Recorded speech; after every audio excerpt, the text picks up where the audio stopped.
معصومہ کم کا مختصر تعارف۔ حضرت معصومہ امام موسیٰ کاظم علیہ السلام کی بڑی بیٹی تھیں۔ آپ کا نام فاطمہ کبریٰ ہے۔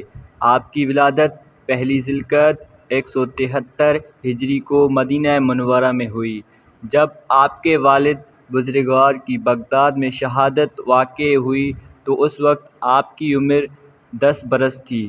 آپ کی ولادت کے وقت آپ کے والد بزرگوار زندان میں تھے۔ حضرت امام موسیٰ کاظم علیہ السلام کو بنی عباس کے حاکموں نے کئی دفعہ قید کر دیا اور بعد میں کسی نہ کسی وجہ سے آزاد کر دیا۔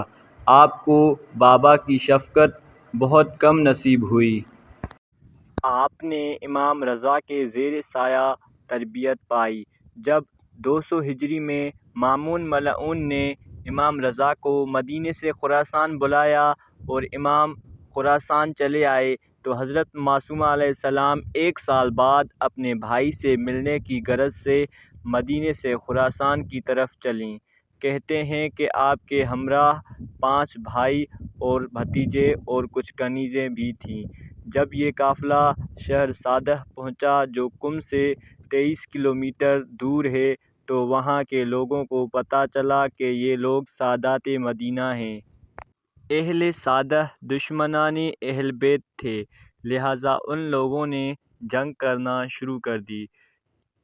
23 جوان اس قافلے کے شہید ہو گئے۔ حضرت معصومہ نے جب یہ منظر دیکھا تو پریشان ہو گئیں اور بیمار پڑ گئیں۔